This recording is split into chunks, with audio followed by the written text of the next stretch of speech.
بس صرف یہ ان کا مذہب ہے. اب ذرا آؤ آپ کو میں وہ حدیث دکھاؤں جو سلو کما رأیتو مونی کا اصل مصداق ہے.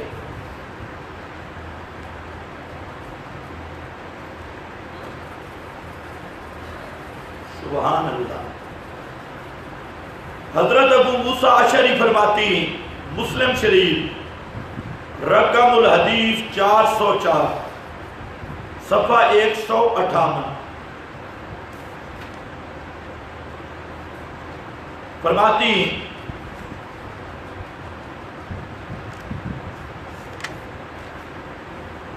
ان رسول اللہ صلی اللہ علیہ وسلم خطبنا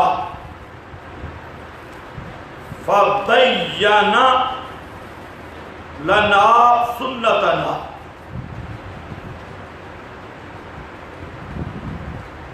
ان رسول اللہ صلی اللہ علیہ وسلم خطبنا فبین لنا سنتنا وعلمنا صلاتنا. نبی کریم صلی اللہ علیہ وسلم نے ہمیں خطبہ دیا. سب صحابہ کا مجمع ہے اور بینا لنا سنتنا، ہمارے سامنے آپ نے سنت کو بیان کیا، واضح کیا. اگلا لفظ ہے علمنا صلاتنا.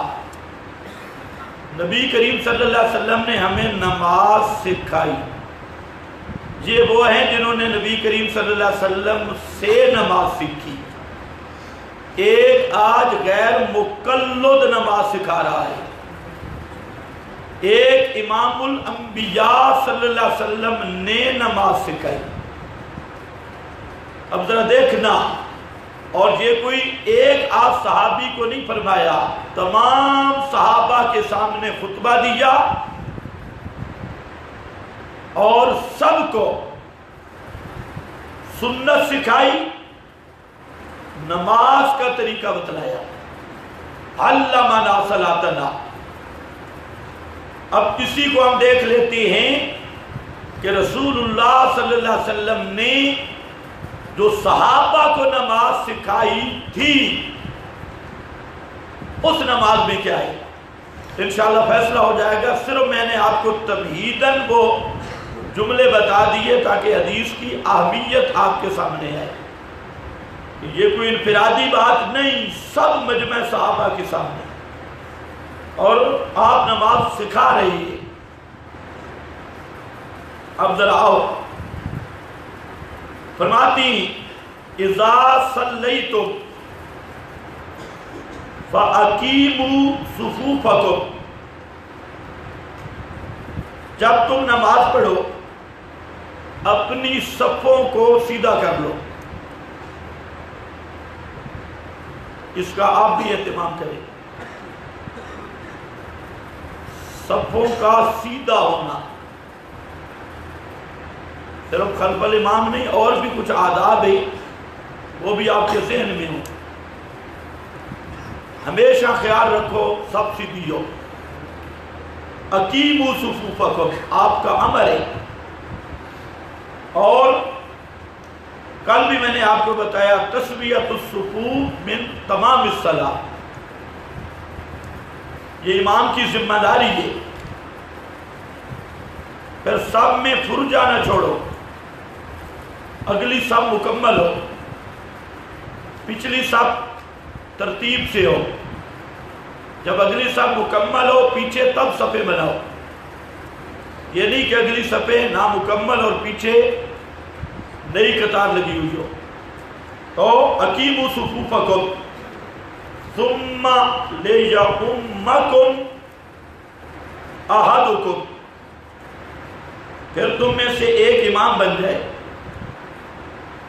فَإِذَا كَبَّرَ الْإِمَامُ فَكَبِّرُوا، فَإِذَا كَبَّرَ الْإِمَامُ فَكَبِّرُوا. جب امام تکبیر کہے تم تکبیر کہو.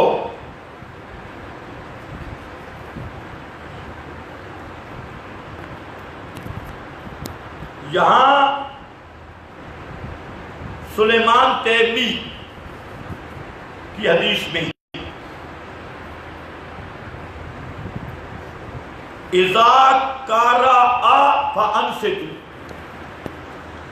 یہ سلیمان تیمی کا نام ضرور لکھنا ہے، اس پہ میں تھوڑی تبصرہ کروں گا. بس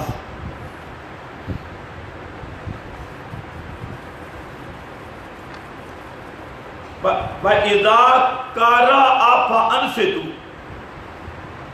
اذا کبر الامام فکبروا وَإِذَا قَرَأَ فَأَنصِتُوا، امام تکبیر کہے تم تکبیر کہو، اور جب امام قرات کرے تم خاموش ہو جاؤ. تکبیر کے بعد امام قرات یاسین کی کرتا ہے نا، قرآن کہاں سے پڑھتا ہے؟ سمجھ آئیے بات؟ یہاں سے کہنے والا کہہ سکتا ہے تکبیر کے بعد جناب امام ثنا پڑھتا ہے، ہم کہتے ہیں ثنا ہے، وہ قرات نہیں ہے. تکبیر کے بعد امام کیا پڑھتا ہے؟ ثنا بالکل پڑھتا ہے. لیکن جہاں رسول اللہ صلی اللہ علیہ وسلم نے یہ نہیں فرمایا جب امام ثنا پڑھے تو تم خاموش ہو جاؤ. آپ نے کیا فرمایا؟ اذا قرأ، قرأ قراءت القرآن. قرأ کس پہ بولا جاتا ہے؟ قراءت قرآن پر.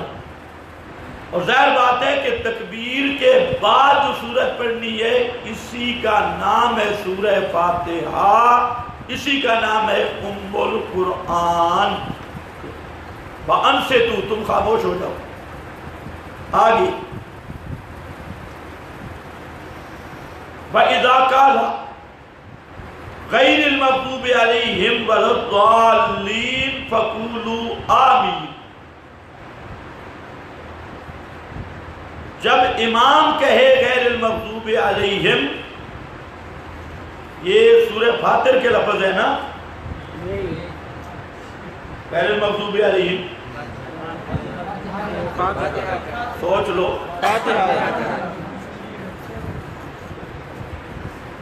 غیر المغضوب علیہم، جب امام یہ جملہ کہے، اب ذرا سمجھو، اذا قرأ فانصتوا، امام جب قرات کرے فاتحہ کی تم خاموش ہو جاؤ. اور جب فاتحہ کے اینڈ پہ پہنچے امام، اذا قال غیر المغضوب علیہم ولا الضالین فقولوا آمین. سبحان اللہ. اب دیکھو اللہ کے رسول نے کیسے وظیفہ تقسیم کیا. امام کا وظیفہ قرات، مقتدی کا وظیفہ انصات. امام سورہ فاتحہ پڑھے گا، مقتدی خاموش رہے گا.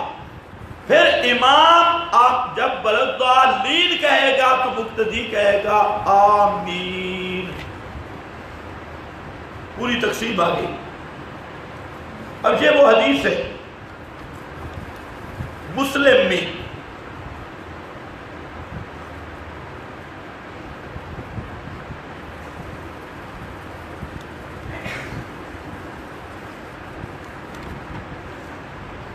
اس پر جب امام مسلم نے یہ حدیث بیان کی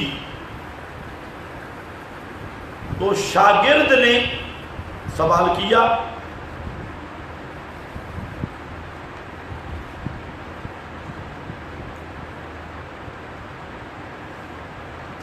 پوچھا کہ یہ جو اذا قرأ فانصتوا ہے،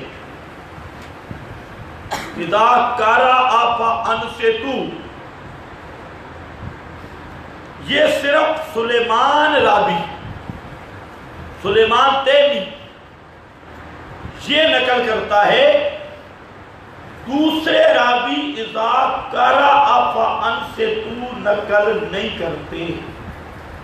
یہ امام مسلم پر سوال کیا شاگرد نے، یعنی شاگرد پوچھنا چاہتا تھا کہ یہ جو سلیمان تیمی کی زیادت ہے، دوسرے شاگرد یہ لفظ نقل نہیں کر رہے اذا قرأ فانصتو، یہ صرف سلیمان تیمی نقل کر رہا ہے. تو کیا یہ صحیح ہے؟ یہ سوال کیا ہے شاگرد نے امام مسلم سے.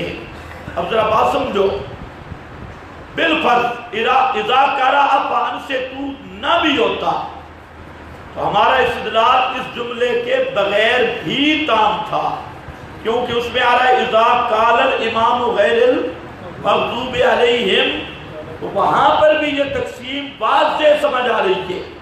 لیکن یہ صحیح سند کے ساتھ اذا قرأ فانصتو موجود ہے، تو ہے سلیمان تیمی کی اس روایت بھی. شاگرد نے پوچھ لیا کہ یہ سلیمان تیمی ہے، یہ نقل کرتا ہے، دوسرے شاگرد نقل نہیں کرتے، اس کی کیا وجہ ہے؟ یہ حدیث صحیح ہے. فقال مسلم، فرمایا امام مسلم نے، تريد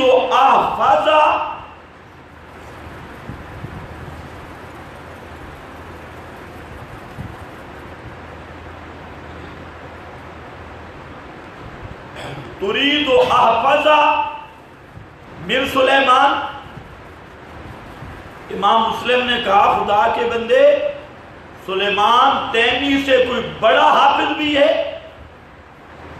تو جو سوال کر رہا ہے کہ اس زیادتی کو نقل کرنے والے سلیمان تیمی ہیں اذا قرأ فانصتو کو، تو امام مسلم نے کہا تريد احفظ من سلیمان، کیا سلیمان سے کوئی بڑا حافظ بھی ہے؟ تو گویا امام مسلم بتانا چاہتے ہیں کہ سلیمان باقی جو اس کے ساتھی ہیں ان سے احفظ ہے، اس لیے سلیمان تیمی کی یہ زیادت الثقہ ہے، اور زیادت الثقات مقبولات امام بخاری کا قانون بھی ہے. فقال له ابو بکر، یہ ابو بکر شاگرد ہے امام مسلم کا. بس شاگرد مطمئن ہو گیا، ٹھیک ہے جی سلیمان تیمی کی یہ زیادت اذا قرأ فانصتو یہ بالکل صحیح. اب شاگرد نے سوال کیا کہ فحدیث ابی ہریرہ، حضرت ابو ہریرہ کی حدیث، یہ اشارہ ہے وہ نسائی والی اذا قرأ فانصتو، میں نے پہلے بھی آپ کو بتایا وہ نسائی والی حدیث. تو پوچھا حدیث ابی ہریرہ فقال ہوا صحیح،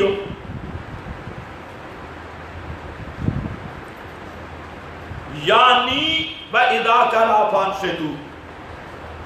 امام مسلم نے فرمایا کہ اذا قرأ فانصتو جو حضرت ابو ہریرہ کی حدیث میں ہے وہ بھی صحیح ہے، وہ بھی کیا ہے؟ صحیح ہے. فقال هو عندي صحیح، امام مسلم کہتے ہیں وہ میرے نزدیک وہ بھی صحیح ہے. شاگرد نے پھر سوال کیا، فقال،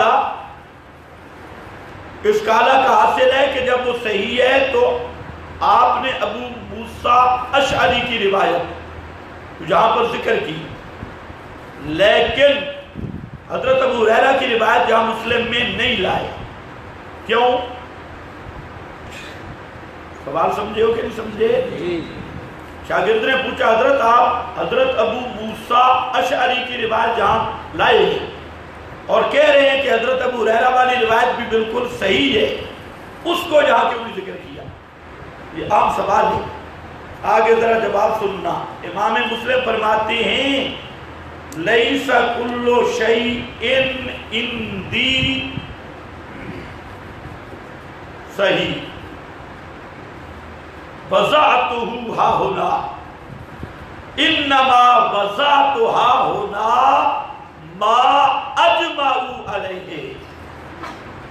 یہ ضروری نہیں کہ جو چیز میرے نزدیک صحیح ہو وہ میں مسلم میں لاؤں، یہاں میں نے وہ حدیث ذکر کی ہے کہ اجمعوا علیہ، جس کے صحیح ہونے پر محدثین کا اجماع ہے، جس کے صحیح ہونے پر محدثین کا اجماع. اب یہ پوری بات سننے کے بعد 3 اہم چیزیں ہیں. ایک چیز تو یہ ہے کہ یہ حدیث وہ ہے کہ آپ نے صحابہ کو نماز کا طریقہ بتلایا. دوسری چیز یہ ہے کہ اس میں 2 مقام ہیں ہمارے استدلال کے.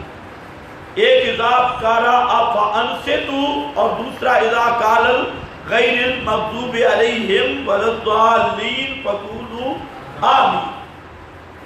دو مقام سے ہمارا استدلال ہوتا. مستدل دونوں جملے. اور تیسرا اس حدیث پر اس کی صحت پر صحیح ہونے پر تمام محدثین کا اجماع. اجمعوا علیہ. خصوصاً وہ لمبی بات ہے جو 4 بڑے محدث ہیں ان کا اتفاق. اور جہاں امام مسلم ما اجمعوا علیہ صاحب جہاں فرما رہی ہے. اب ہم کہتے ہیں غیر مقلدین حضرات کو کہ اس طرح کی حدیث ذرا لائیں جو ہم پیش کر رہے ہیں کہ پیغمبر کریم نماز کا طریقہ سکھائیں اور آپ مقتدیوں کو فرمائیں کہ مقتدیوں تم نے اگر فاتحہ نہ پڑھی تمہاری نماز نہیں. اور اس حدیث کے بعد محدثین کا تبصرہ یہی ہو کہ اجمعوا ما اجمعوا علیہ کہ اس حدیث کی صحت پر اجماع ہے. لاؤ لیکن ایسی حدیث مل سکتی نہیں. اب جو حدیث کی صحت پہ اجماع ہے اس پر غیر مقلد نے اعتراض کیا. یہ بھی مزے کی بات ہے. ارشاد الحق عصری اس نے اس پر یہ اعتراض کیا کہ یہ جو اذا قرأ فانصتوا کی زیادت ہے اس میں سلیمان تیمی متفرد ہے. باقی اس کے ساتھی اپنے شیخ سے نقل نہیں کرتے. شیخ کے شاگردوں میں صرف سلیمان تیمی وہ ہے جو اذا قرأ فانصتوا کو نقل کرتا ہے. باقی شاگرد اس کو نقل نہیں کرتے. یہ اعتراض کیا ہے ارشاد الحق عصری نے اسی توضیح الکلام میں. لیکن اللہ کی عجیب قدرت ہے کہ ارشاد الحق عصری کو پکڑا ہے زبیر علی زئی نے. زبیر علی زئی بھی غیر مقلد بلکہ غیر مقلد جو بڑے صغیر کے ہیں وہ اپنا امام سمجھتے ہیں زبیر علی زئی کو. اور یہ ان کی اطلاع کے لیے عرض ہے کہ زبیر علی زئی میرا شاگرد ہے. سبحان اللہ. اس نے نامیر مجھ سے پڑھی ہے. نامیر اور بھی بہت ساری چیزیں اس نے مجھ سے پڑھی. وہ بیچارے کو عبارت شبارت کا کوئی پتہ چلتا نہیں تھا. تو نامیر تراکیب اور وہ اہل حدیثوں کا امام ہے. تو اہل حدیثوں کیا امام کا میں استاد ہوں تو کم از کم اہل حدیثوں کو تو مجھے باپ کا درجہ دینا چاہیے کیونکہ ان کا دادا استاد میں. زبیر علی زئی کو آپ نہیں سمجھتے وہ سمجھتی. جتنے اہل حدیث ہیں موجودہ سب اس کو اپنا امام سمجھتی. زبیر علی زئی صاحب کو حضروں والا پوچھ لے آپ کسی اہل حدیث مولوی سے اور وہ اللہ کے فضل سے تھا پہلے کا اہل حدیث. یہ نہیں ہے کہ جو ہمارے پاس پڑھ کے مذہب بدلے تو اصل میں تو اس کا نسب مشکوک ہوتا ہے. تو وہ جو زبیر علی زئی تھا وہ اس کا باپ مجدد ہے, مودودی, مذہب مودودی ہے. اور زبیر علی زئی صاحب وہ جو تھے وہ محقق تھے اہل حدیث. اور محقق صاحب کو بالکل نحو کا کوئی پتہ نہیں تھا. تو میں وہاں جاتا, ہماری دوستی تھی, ہم جاتے ان کے مکتبے میں, گپ شپ ہوتی بڑی زبردست. تو وہ جب عبارات پڑھتا تو میں اسے ترکیبیں پوچھتا, ذرا ترکیب سنا. تو بہت پریشان ہو جاتا. ترکیبیں بیچارے کو کیا آتی. تو مجھے کہتے ہیں کہ یار آپ ایک کام کریں, آپ مجھے ناویر پڑھیں, اور میری خواہش ہے. کہتے ہیں میں ویسے عربی میں تو اچھا تکلم کرتا ہوں, لیکن یہ جو آپ ضابطے شابطے کرتے بیان یہ مجھے نہیں آتے, تو یہ آپ پڑھیں. میں نے کہا بالکل ٹھیک ہے. سبحان اللہ. تو اس کو عصر کے بعد میں وہاں نابیر پڑھانے جاتا, اور نابیر بھی ماشاءاللہ اس نے کاپی تیار کی تھی. وہ بھی اگر کاپی مل جائے تو آپ حیران ہوں گے کہ وہاں پر اس کو چند ثوابت میں نے لکھا. ایک دن میں نے اسے کہا میں آج آپ کے لیے ایک زبردست تحفہ لایا. کہتے ہیں کیسے؟ ایسے میری بہت قدر کرتا تھا. تو کہتے ہیں کیسے؟ میں نے کہا شرح جامی میں لکھا ہے کہ نحو یا یہ چیزیں جو ہیں یہ پڑھنا اس آدمی پہ ضروری ہے جس کی لسان عربی نہیں, اور جو عربی لسان پہ ماہر ہے, اہل لسان ہے, اس کو ان ضوابط کی کوئی ضرورت نہیں. کہاں لکھا ہے؟ ادھر لکھا ہے. شرح جامی نکالی, مکتبہ بڑا تھا, اس کو میں نے وہ دکھایا کہ یہ ضوابط کس کے لیے ہیں جو غیر عربی ہے. جو عربی پر مہارت رکھتا ہے اس کے لیے نہ پڑھنا کوئی ضروری نہیں. اتنا خوش ہوا, اتنا خوش ہوا. دکان ساتھ تھی, وہاں سے لڈو منگوائے. کہتا ہے کہ آج تو نے میرا کام کر دیا ہے. یہ جو دیوبندی ہے نا, یہ فلانے ہیں نا, یہ ہمیں پھنساتے اسی بات پر ہے. آج آ گئی شرح جامی, اتنا خوش. خیر لڈو شڈو ہم نے کھا لیجیے, چائے بھی پی لیجیے. میں نے کہا کہ ایک بات ذرا سمجھ سے, اس میں یہ ہے کہ جو اہل لسان ہے, آپ تو اہل لسان نہیں ہیں. کہتے ہیں نہیں میں عربی آتی ہے. میں کہتا ہوں بسم اللہ کی ترکیب کر, عربی آتی بسم اللہ کی ترکیب کر. کتنی ترکیبیں ہیں. بالکل پریشان ہو گیا. میں نے کہا اب اگر آپ نے ویسے خوشی رضا سے لڈو کھلائے تھے تو ٹھیک ہے, لیکن ابھی آپ کو ارمان لگے تو پیسے میں لوں گا. کہتے نہیں وہ تو ہو گیا, لیکن پریشان بہت ہوا تھا. تو یہ ان کا چوٹی کا امام ہے, سب سے بڑا. اس نے عصری کو لیا, زبردست جواب دیا, صحیح.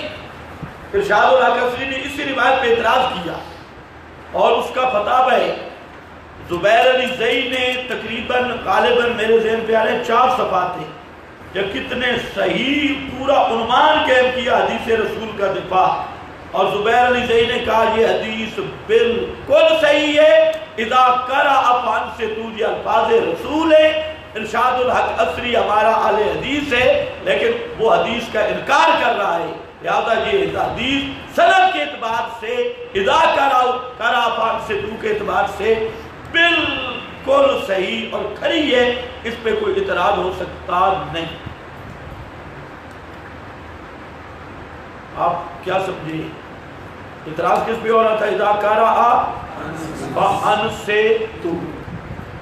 جہاں ایک قانون لکھ لیں, امام بخاری رحمت اللہ علیہ صحیح بخاری میں بھی لائے, اور سب محدثین کا ضابطہ ہے کہ زیادت الثقہ مقبولۃ. ثقہ راوی اگر کوئی دوسرے شاگردوں سے ہٹ کر زائد جملہ ذکر کرتا ہے تو اسے شاذ نہیں کہتے, بلکہ وہ زیادتی قبول کی جاتی ہے اور حدیث رسول ہی سمجھی جاتی ہے. اس قانون کے مطابق غیر مقلد جہاں کوشش کرتے ہیں اذا قرأ فانصتوا والا یہ جملہ شاذ ہے. شاذ ہے, ہم کہتے ہیں یہ شاذ نہیں, یہ القبیل زیادت الثقہ مقبولہ تون کے قبیل سے ہے کہ زیادت ثقہ یہ قبول ہے. چلو یار کوئی ہمارا اہل حدیث بھائی ناراضی نہ ہو, تو اس لیے میں ذرا اگلا قدم اٹھاتا ہوں. اس زیادت میں سلیمان تیمی قطعاً منفرد اور متفرد نہیں. اعتراض یہی تھا کہ سلیمان تیمی اس روایت اس زیادت میں اذا کرا فانصتو پر متفرد ہے. میں کہتا ہوں قطعاً نہیں، بلکہ سلیمان تیمی کے بہترین مطابع موجود ہے.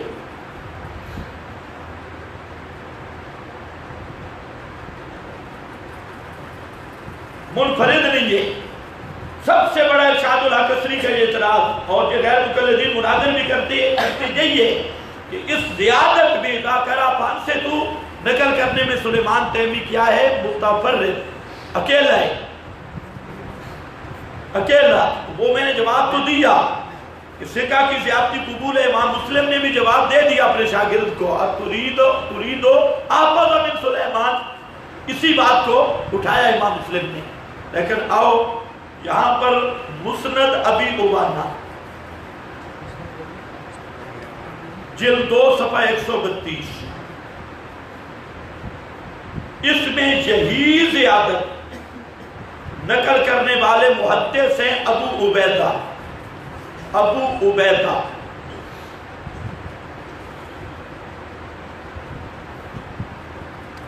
دوسرا تابعی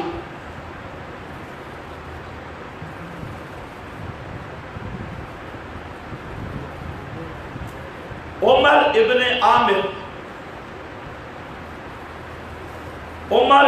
عامر،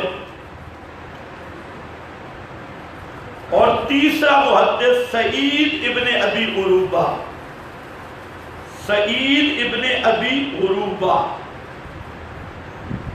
اس کے علاوہ بھی میں 3 پیش کر رہا ہوں. ابو عبیدہ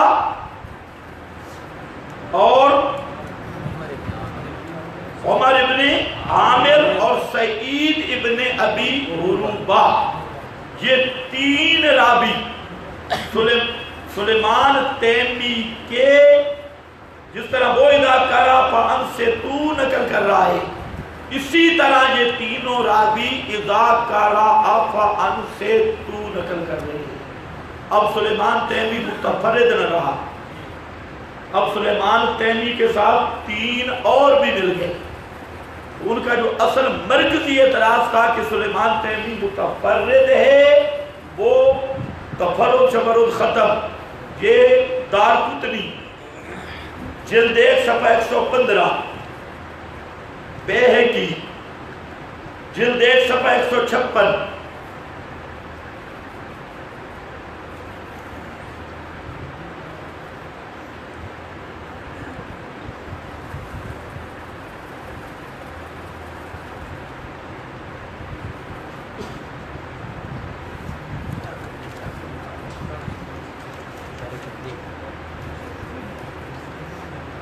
یہ حضرت ابو موسیٰ اشعری کی روایت. اور شروع میں نے ذکر کیا تھا کہ یہ تفسیر ہے اذا قرئ القرآن فاستمعوا لہ وانصتوا، تفسیر القرآن بالحدیث. بس جہاں تک ہمارا مناظرہ تھا 3 ماخذ میں نے بتائے تھے، قرآن بخاری مسلم. قرآن بخاری مسلم پر دونوں رخ آپ نے دیکھے، وہ مدعی بن جائیں جہاں مدعی بن جائیں. بس فیصلہ اسی پہ. آگے مسئلہ تھوڑا لمبا ہے. یہی طریق ہے سنن نسائی، ان کو مدعی بناؤ، ہمیں مدعی بناؤ. سنن ابی داؤد اسی طریقے پہ کام چلے گا. سنن ترمذی اسی طریقے پہ چلے گا. اور پھر دوسری کتب حدیث. اور اس طرح اگر چلتے جائے نا تو ایک بات ذہن میں رکھ لو، اہل حدیث کے پاس ایک بھی ایسی حدیث نہیں جو سندن صحیح ہو، متنن صریح ہو. سندن صحیح ہو مرفوع ہو، سند صحیح ہو مرفوع ہو، اور متناً صریح ہو جس میں مقتدی کی صراحت ہو کہ مقتدی اگر امام کے پیچھے فاتحہ نہ پڑھے مقتدی کی نماز نہیں۔ آج تک جتنی کتب حدیث آئی اہل حدیث کے پاس ایسی ایک حدیث بھی موجود نہیں۔ وہ جو پیش کرتے ہیں یا صحیح نہیں یا صریح نہیں، تمام روایات یا صحیح نہیں یا صریح نہیں۔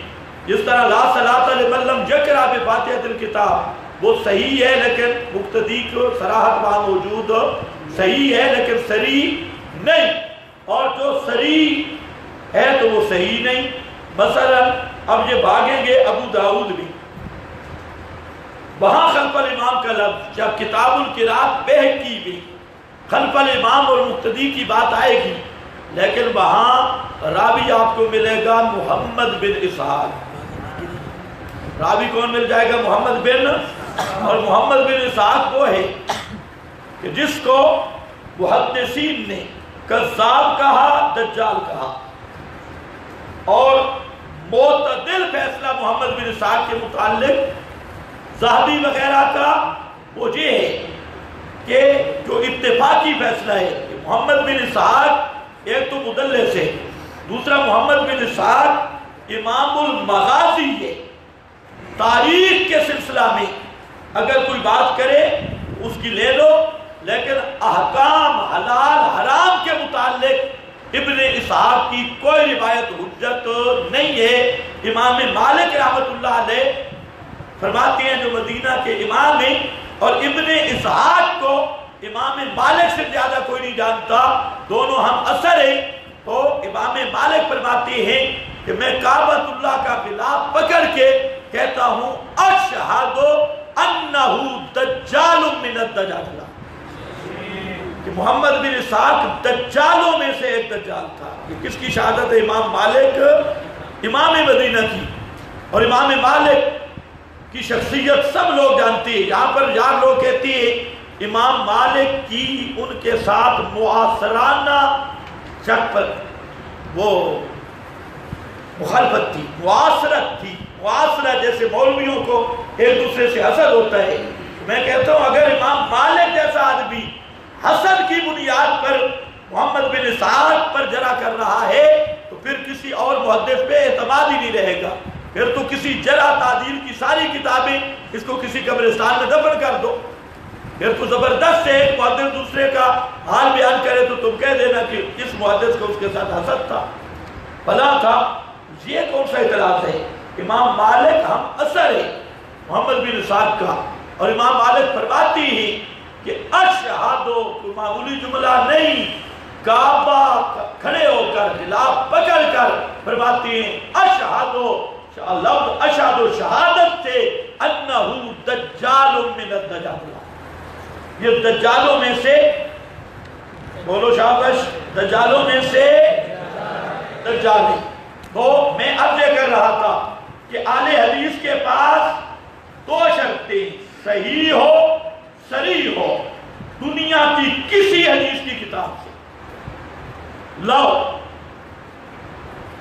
لیکن ای خیال است و محال است و جلو، جو صحیح ہے وہ صریح نہیں، جو صریح ہے وہ صحیح نہیں۔ سب سے زیادہ جس حدیث پہ زور ہے اس کا راوی میں نے بتایا محمد بن اسحاق، تو اس پر ارشاد الحق عصری نے بڑا زور لگایا محمد بن اسحاق کی توثیق، فلانا جی فلانا جی فلانا۔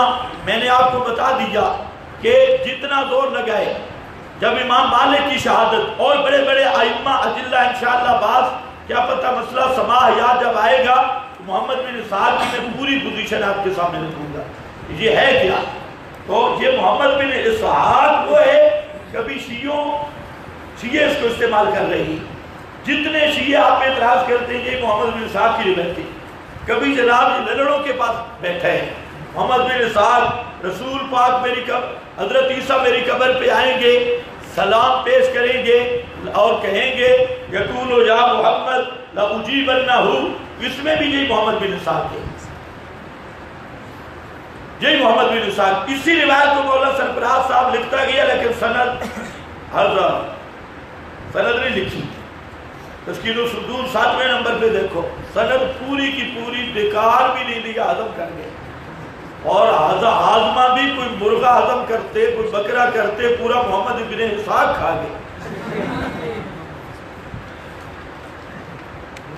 کمال تو ہے نا میدے کی, پورا محمد بن اسحاق, حالانکہ محمد بن اسحاق 3 صفوں پہ پڑا ہے آسن الکلام کے, پورا کھا گئے اور بیکار بھی نہیں.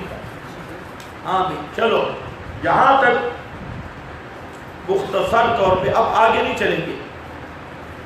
نسائی سب کا میں نے آپ کو خلاصہ بتا دیا, اور آپ کے مدعی ہونے کی حیثیت سے قرآن کی دلیل, بخاری مسلم کے دلائل ہمیں کافی ہے, ہمیں ادھر ادھر جانے کی ضرورت نہیں. اور ان کی میں نے بتا دی. 2 باتیں ذہن میں رکھ لو, جو صحیح ہے وہ صریح نہیں, جو صریح ہے وہ صحیح نہیں.